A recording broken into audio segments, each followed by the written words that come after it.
Sob a proteção de Deus, declaro aberta a presente sessão.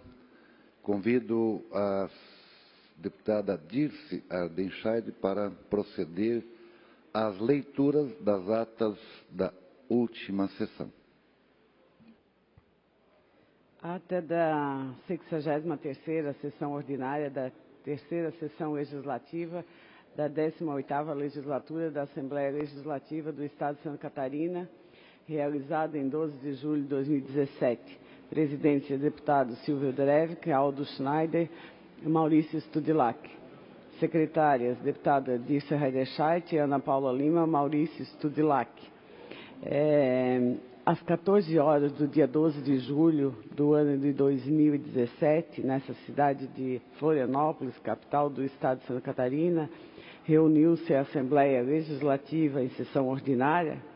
Havendo quórum regimental, o senhor presidente declarou abertos os trabalhos e convidou a senhora deputada Ana Paula Lima, terceira secretária, para proceder à leitura das atas das sessões anteriores que, na sequência, foram aprovadas sem restrições. Expediente: distribuído na sessão, breves comunicações. Ocuparam a tribuna os senhores deputados Natalino Lázari, Serafim Venzon e a deputada Ana Paula Lima. Grande expediente: neste horário, destinado aos partidos políticos, ocupou a tribuna o senhor deputado Maurício Studilac, do Bloco Parlamentar PP, PR, PSB. Ato contínuo: o senhor presidente suspendeu a sessão até às 16 horas. Reaberta a sessão, o senhor presidente adentrou no próximo horário, ordem do dia. Ex officio, foram aprovados em primeiro turno, através do voto nominal, os seguintes projetos de leis complementares: de número 009/2017, totalizando 28 votos sim, nenhum voto não, nenhuma abstenção. E de número 014, totalizando 29 votos sim, nenhum voto não, nenhuma abstenção. E o de 017/2016, totalizando 29 votos sim, nenhum voto não e nenhuma abstenção. O de 018/2017, totalizando 29 votos sim, nenhum voto não e nenhuma abstenção. E o de 029/2016, totalizando 26 votos sim, nenhum voto não e nenhuma abstenção. Foi aprovado em turno único por maioria, com emenda substitutiva global, as folhas 79. O projeto de lei 0367/2016, com votos contrários dos senhores deputados Mário Marcondes, César Valduga, João Amin, das senhoras deputadas Luciano Carminati, Ana Paula Lima e Dirce Ardenscheid, bem como foi rejeitada a emenda destacada. Foram aprovados ainda em turno único os projetos de lei 025, 0103, 0166/2017, esses por maioria, com votos contrários do senhor deputado Dirceu Dresch e da senhora deputada Luciano Carminati, bem como os de 0104, 0150, 0189, 0215/2017 e 0396/2016. Esse por maioria, com voto contrário do senhor deputado Marcos Vieira. Outro sim ainda em turno único, foi aprovado o projeto de lei 0358/2015, sendo aprovada a emenda destacada da senhora Luciane Carminati e rejeitada a emenda destacada do senhor deputado Marcos Vieira.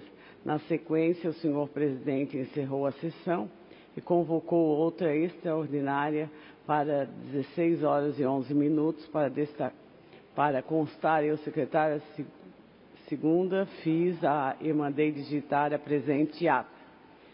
Na sequência, a ata da quinta sessão extraordinária da terceira sessão legislativa da 18ª legislatura da Assembleia Legislativa do Estado de Santa Catarina, realizada em 12 de julho de 2017. Presidência: deputado Silvio Drevik. Secretárias: deputada Dirce Ardenscheid, Ana Paula Lima e Maurício Studilac.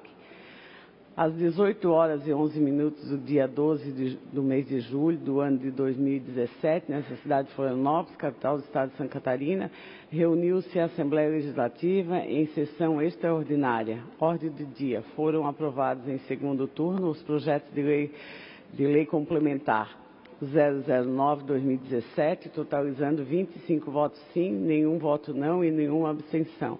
E de 014/2017, totalizando 25 votos sim, nenhum voto não e nenhuma abstenção. De 017/2017, totalizando 27 votos sim, nenhum voto não e nenhuma abstenção. De 018/2017, totalizando 25 votos sim, nenhum voto não, nenhuma abstenção. E de 029/2016, totalizando 24 votos sim, um voto não, nenhuma abstenção. Foram aprovados em segundo turno os projetos de lei 0306, 0340 de 2016, em primeiro turno, os projetos de lei 063, 0109, 0146 de 2017, 0246, 0461 de 2015, respectivamente.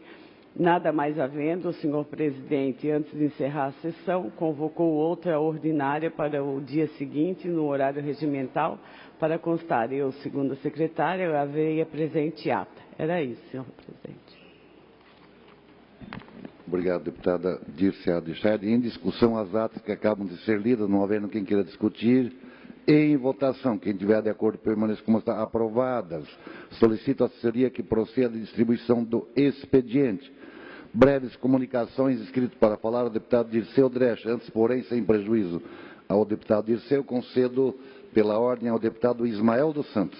Obrigado, senhor presidente. Apenas na condição de vice-presidente da Comissão da Criança e do Adolescente, dos Direitos da Criança e do Adolescente nessa casa, eu gostaria de fazer um registro histórico. Hoje, dia 13 de julho de 2017, estamos celebrando 27 anos do Estatuto da Criança e do Adolescente. Foi exatamente no dia 13 de julho de 1990. Nós tivemos a oportunidade de fazer parte da comissão que discutia o projeto, várias vezes estivemos em Brasília, Blumenau, saímos na frente, inclusive com a Secretaria Municipal da Criança e do Adolescente na época, e é claro que é preciso avançar muito ainda no que diz respeito à nossa legislação do Estatuto da Criança, mas é um documento que precisa ser assim, celebrado por tudo que já contribuiu para esse país na proteção da nossa criança e da nossa adolescente. Portanto, com muita satisfação, faço esse registro histórico dos 27 anos do Estatuto da Criança e do Adolescente. Obrigado, presidente. Feito o registro, agora sim com a palavra o deputado Dirceu Dresch por até 10 minutos. A saudação, senhor presidente, a saudação às senhoras deputadas, deputados que estão aqui presentes, a todos que nos acompanham pela TV, pela rádio digital, nas redes sociais, os estudantes que nos visitam hoje aqui nesta casa, uma satisfação recebê-los aqui, e as demais lideranças que estão aqui presentes. Tivemos aí muitas visitas de prefeitos, vereadores, vereadoras, enfim, lideranças municipais que estão aqui reivindicando na capital do estado. Mesmo que, deputada Ana Paula, Vossa Excelência tem debatido isso muito, de que os problemas não se resolvem mais nas regiões, né? As secretarias de desenvolvimento regional, elas não resolvem mais os gargalos das regiões, e aí os prefeitos vão ter que vir para Florianópolis. Por isso que não tem sentido existir uma estrutura que tem um custo altíssimo lá para o povo catarinense, recurso público que falta na saúde, na educação, na segurança, em outras áreas, para geração de emprego e renda, é investido aí para geração de emprego político, partidário, a sustentação do bloco político. Então, por isso, a nossa contrariedade, a nossa discussão de que tem que acabar com este jeito e esta forma e com estas estruturas que não servem mais para nada. Além disso, senhor presidente, ontem, como esta casa estava muito movimentada, vemos aí muitos projetos e tivemos comissões permanentes atuando até o horário da votação. eu não fiz pronunciamento no meu horário pessoal, e estou fazendo hoje. Estou fazendo hoje porque não posso aqui me furtar deste momento importantíssimo na conjuntura nacional e estadual, que tem impacto em Santa Catarina, da discussão que a minha colega e companheira deputada Ana Paula ontem já fez, da condenação do nosso ex-presidente Lula. Durante todo este processo que vem de 2014, está em curso no nosso país toda esta estratégia que para nós, do Partido dos Trabalhadores, está claríssimo,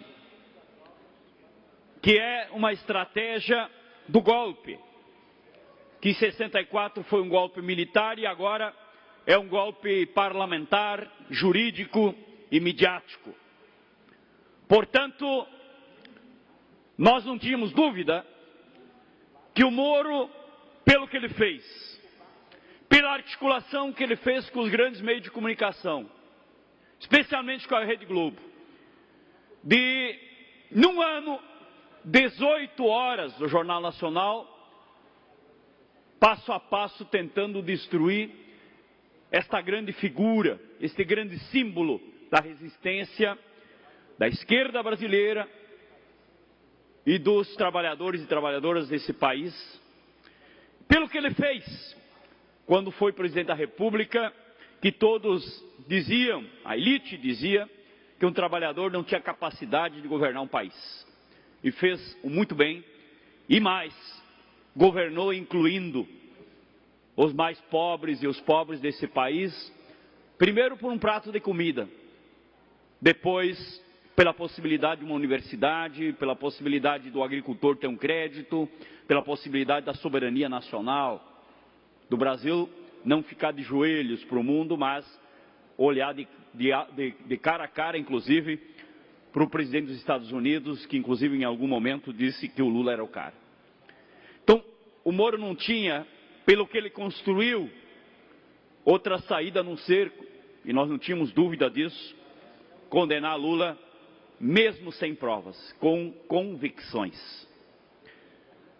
Uma afronta à Constituição brasileira, uma afronta ao que está escrito na lei.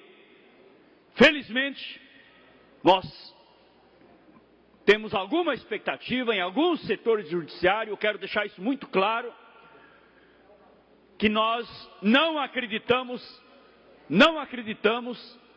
cegamente em todo o judiciário brasileiro. Temos setores bons, temos setores justos, que ainda lutam pela justiça, arduamente, dentro de um sistema judiciário também no Brasil, que boa parte dele está a serviço do golpe e está a serviço do grande capital, lamentavelmente. Enquanto o judiciário, a justiça brasileira, de fato, deveria ser justiça.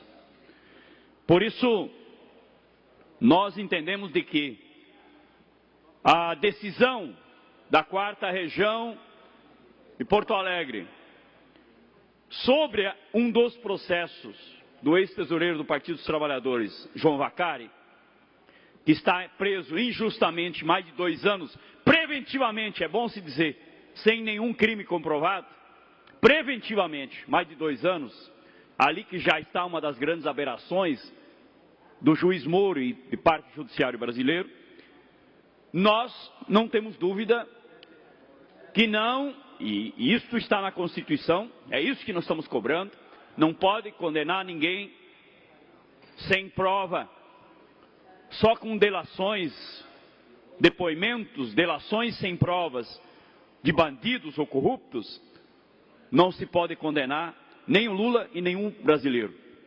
Então, por isso, nós vamos continuar reagindo a este momento de exceção que nós vivemos no Brasil, este momento de exceção, num dia depois, isso inclusive é emblemático, um dia depois da destruição dos direitos trabalhistas, para inclusive diminuir os impactos na mídia e junto à sociedade, condenar também o Lula e no mesmo dia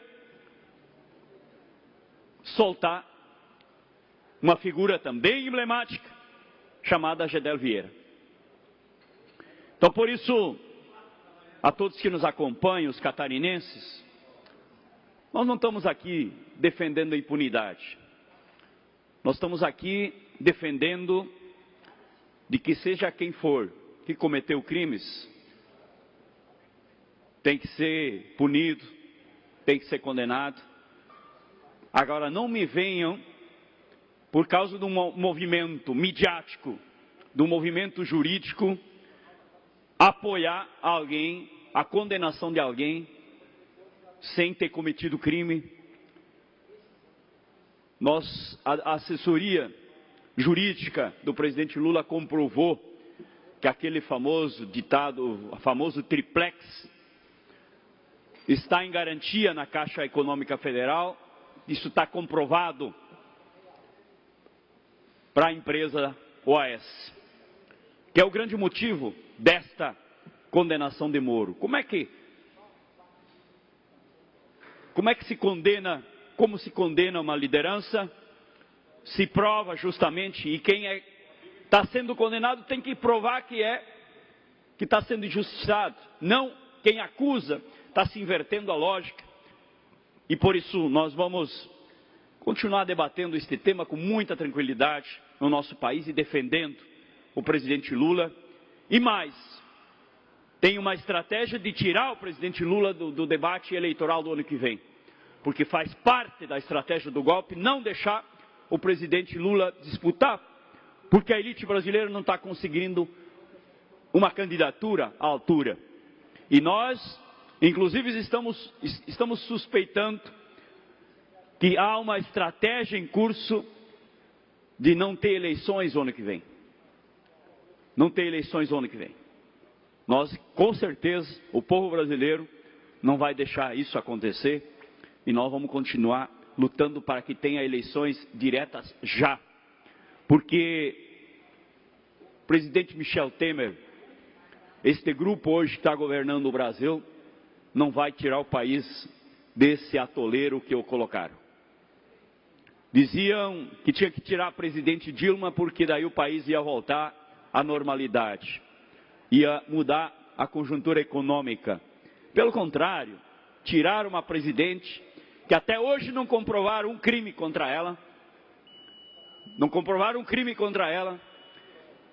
e botaram lá, com o apoio do MBL, com o apoio dos movimentos de direita nesse país, que agora não estão indo para a rua com todas as denúncias, e aí sim, fatos gravíssimos contra o presidente Michel Temer, contra todo o grupo que o cerca, inclusive vários, como o Gedel, foi preso, que assumiu ministérios, mas na época Moro não deixou Lula.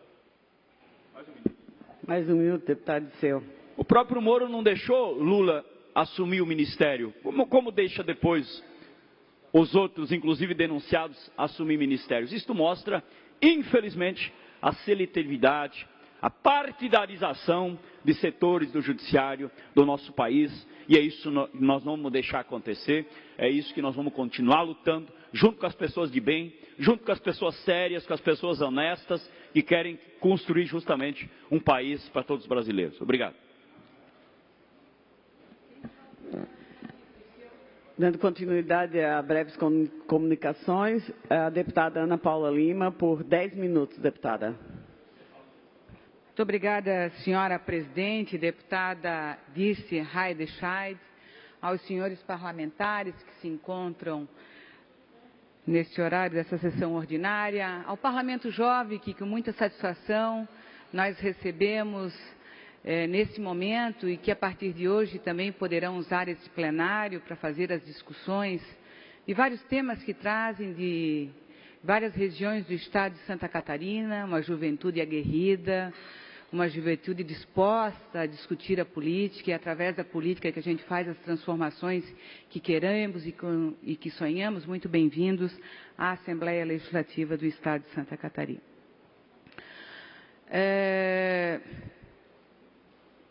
O que dizer diante de tanta barbaridade que tem acontecido no nosso país? mais um golpe no Brasil, diante de todos que o Brasil sofreu, de Getúlio, de Jango, de Juscelino, de tantas coisas que aconteceram, mais um, ano passado, de uma presidenta da República, presidenta Dilma.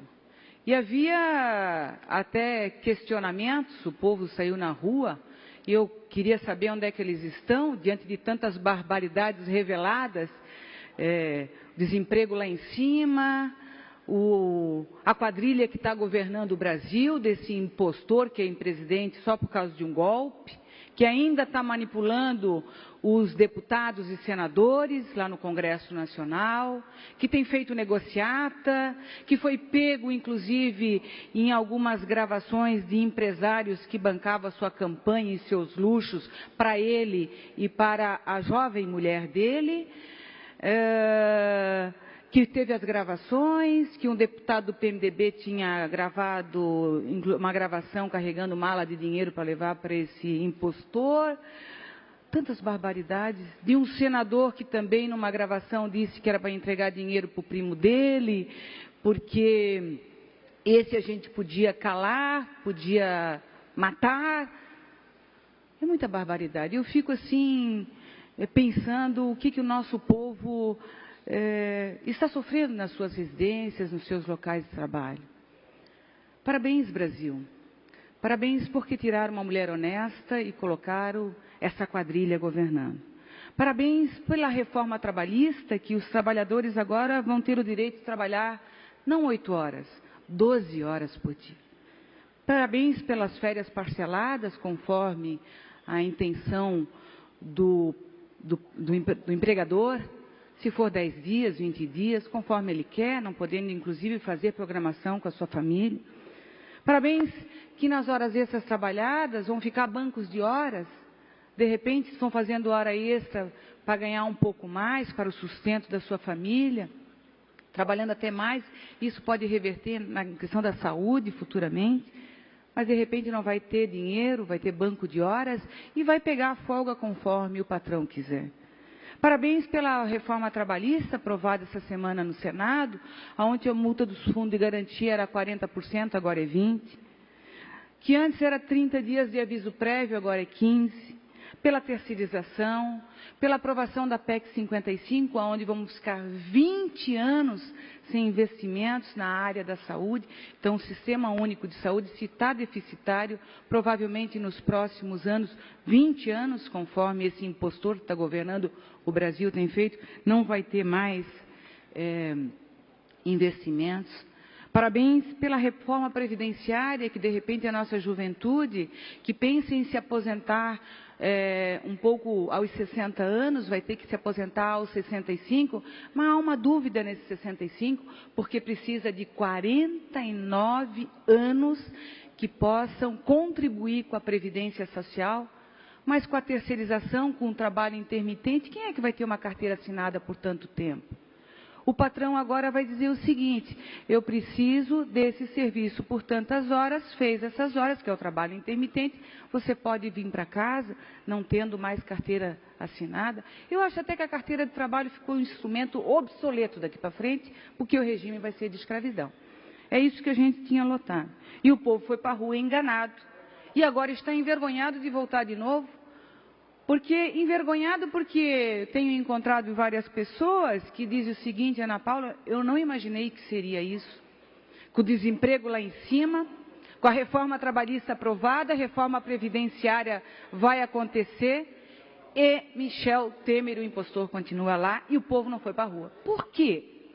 Por que o povo não foi para a rua? Quando pega essas gravações.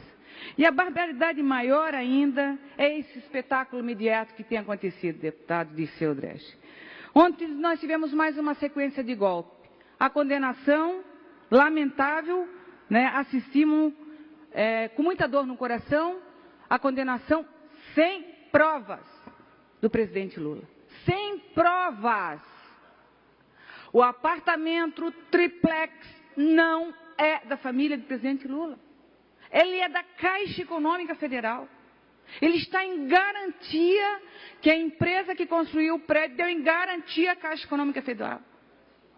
Quem é que vai ficar com o triplex, deputada Dirce? Porque o Lula não é dono. É da Caixa Econômica Federal, será que ela vai querer o triplex? Qual é a prova de condenação? Isso remete, senhores e senhoras, a qualquer um. A mim, a senhora, ao deputado, a essa juventude que está aqui. Nós não temos mais justiça, a justiça é seletiva. E no dia de ontem também soltaram o Gedel, aquele que foi preso. Aécio deram o cargo no Senado. Não é seletivo isso? Quando a gente chega aqui nessa tribuna e diz que há uma condenação política, é política. O Temer não vai ser cassado, porque ontem mesmo na Comissão de Constituição e Justiça tiraram inclusive deputados, porque votavam pela perda de mandato, pela condenação de Temer, um inclusive catarinense, pediu a mim, foi rifado da Comissão de Constituição e Justiça. As garrafinhas estão contadas e elas, senhoras e senhores, estes jovens que estão aqui, elas têm preço. Aqueles deputados que estão lá na defesa do governo Temer têm preço, têm cargo e têm o seu valor. E deve estar envolvido nas maracutaias dele também. Por isso que essa dor que a gente sente hoje, da condenação do presidente Lula a 9 anos, olha, eu imaginei que esse juiz fosse condenar mais, que ele levou 3 anos para adivinhar, supor uma prova contra o presidente Lula. 3 anos investigando. 3 anos investigando.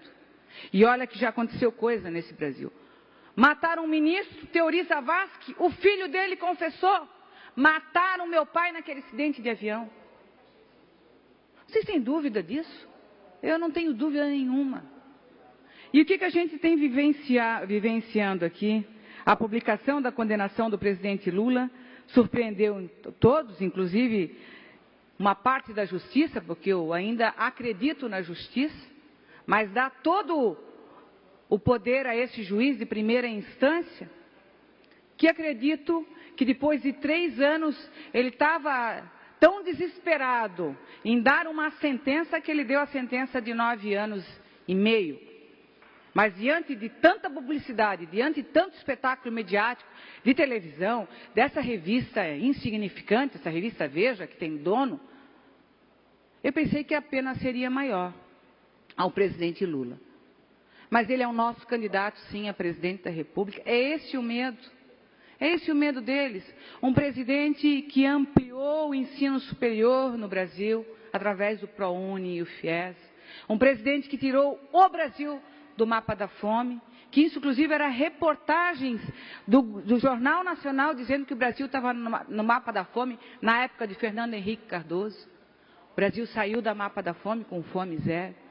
Um presidente que fez um programa, maior programa habitacional durante o seu período de governo do Partido dos Trabalhadores, que é o programa Minha Casa Minha Vida, que era o sonho de todo ser humano ter uma casa para abrigar a sua família. Eu acho que foi por isso que ele foi julgado, porque deu voz, vez e poder à classe trabalhadora. Ele deu dignidade ao nosso povo. Ele deu dignidade ao salário mínimo que tinha o poder de compra. Foi por isso que ele foi condenado. Então, o roteiro do golpe, que já começou desde a primeira eleição do presidente Lula, que o PT ia governar uma vez só, é que nem sarampo, não governava o segundo. Ele foi reeleito. Elegeu a presidenta Dilma, reelegeu o presidente Dilma, enquanto inclusive aqui no estado de Santa Catarina alguém já comemorava que o Aécio ia ser presidente. Ainda bem que não foi. Ainda bem que não foi Aécio. Mais um minuto. Mais um minuto para Vossa Excelência concluir. Ainda bem que não foi Aécio. Porque senão nós vamos pior ainda. Então esse momento que nós estamos vivenciando é um momento que o Partido dos Trabalhadores, os deputados, vereadores, prefeitos e a militância, porque nós temos militância, nós estaremos sim na defesa desse inocente que é o presidente Lula e de todos os inocentes que essa justiça seletiva tem feito, e é uma justiça política, porque não tem prova nenhuma. Muito obrigada. Agradeço a manifestação da eminente deputada Ana Paula Lima. E antes de adentrarmos no horário dos partidos políticos, eu gostaria de registrar a presença dos aprendizes do CIEE. Sejam todos muito bem-vindos nessa casa. Essa casa é a expressão da vontade popular de Santa Catarina, então todos sintam-se bem-vindos, juntamente com o presidente, Dr. Mércio Felski. Sejam todos bem-vindos aqui na Casa do Povo de Santa Catarina. Agora, conforme preconiza o artigo 103 do nosso regimento interno, vamos adentrar ao horário dos partidos políticos. PCdoB, PSDB, Bloco Parlamentar PP, PR, PSB, PMDB, PSD e PT. PT por um período de até 7 minutos para o seu pronunciamento.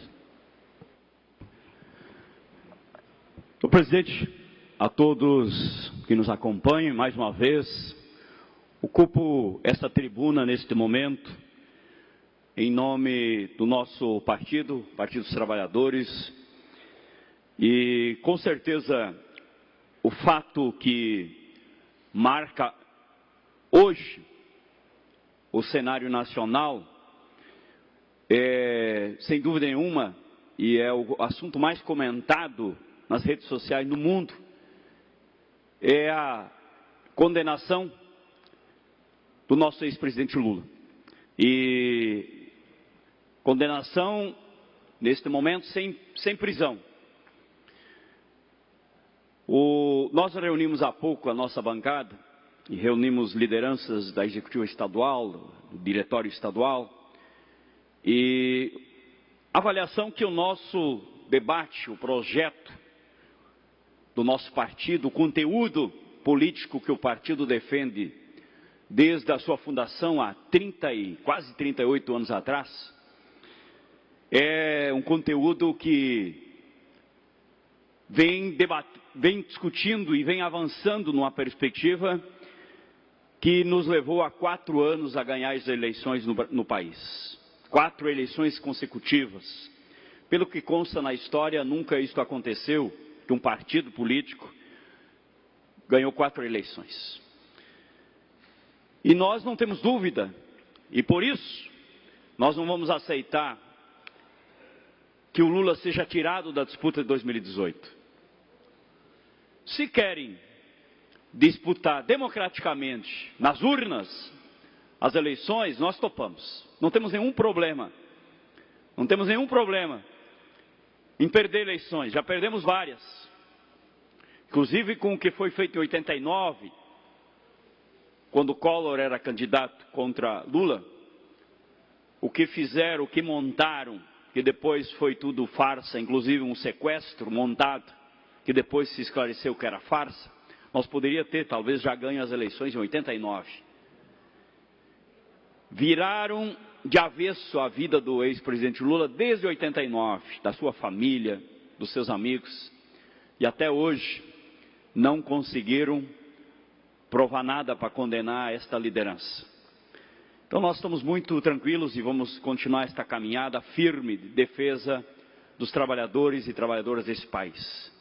Pautas, como dizia a deputada Ana Paula, que estão agora empurrando goela abaixo do povo brasileiro, naquele Congresso extremamente viciado por financiamento de grandes grupos econômicos e por emendas parlamentares, e lamentavelmente no Brasil as pessoas não estão mais votando, isso é um papel estratégico do eleitor brasileiro e catarinense, de olhar quem são as lideranças, não eleger deputados e deputadas a partir de emendas parlamentares, mas eleger pessoas pelo que fazem, pelo que são, pela sua ética, pela sua seriedade, pelo seu compromisso.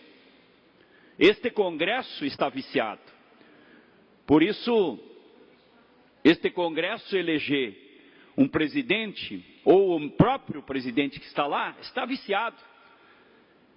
Por isso ele não pode fazer estas chamadas ditas reformas, que tem uma visão de um lado, tem só uma visão de um lado, que suspeita-se que esta visão de um lado seja justamente os que financiaram as suas campanhas. Por isso que se esse debate vai com as eleições e é confrontado com o povo brasileiro, nós não temos dúvida. Pode acontecer o que aconteceu nas últimas 4 eleições, que o povo escolheu uma pauta, escolheu um projeto, que é de inclusão, que é de fortalecimento do Estado brasileiro, das políticas públicas, da geração de emprego, geração de renda, da distribuição de renda nesse país. É isso que nós, em 2018, ou antes, queremos discutir. Eu falava antes que nós temos aí uma suspeita que há um movimento, inclusive, se não conseguir tirar do páreo eleitoral o presidente Lula, de até não fazer eleições, que a população brasileira com certeza não vai aceitar isso. Porque quem está lá, extremamente lambuzado, extremamente comprometido, não tem condições, primeiro, de tirar o Brasil dessa situação que está. E segundo, prorrogar as eleições e não deixar acontecer eleições em 2018, porque não estão conseguindo construir uma candidatura à altura. Então, eleições de 2018 ou antes, sem a presença do nosso líder, presidente Lula, é fraude. É fraude. Por isso nós não vamos deixar isso acontecer. Portanto, senhor presidente, quero reafirmar o nosso compromisso de continuar lutando pela democracia, continuar lutando por uma justiça independente, que não julgue por partido político ou por capital, mas que julgue pela justiça, pela Constituição e pela verdade. É isso que nós esperamos e é isso que nós vamos continuar lutando. Obrigado. Agradeço a manifestação de Vossa Excelência e eu faço um apelo a todos os senhores e senhoras deputados que estão nos seus gabinetes para se dirigirem ao plenário, até porque nós temos agora a votação das redações finais de todos os projetos que foram aprovados em primeira e segunda votação no dia de ontem. Então eu solicito a todos os senhores deputados, deputadas que se encontram nos seus gabinetes, que se dirijam ao plenário para que nós possamos dar prosseguimento à pauta dos projetos definidos pela presidência dessa casa. Então, eu vou suspender a sessão por 5 minutos para que os senhores e senhoras deputadas se dirijam ao plenário para dar continuidade à ordem do dia, conforme preconiza o artigo 104 do Regimento Interno.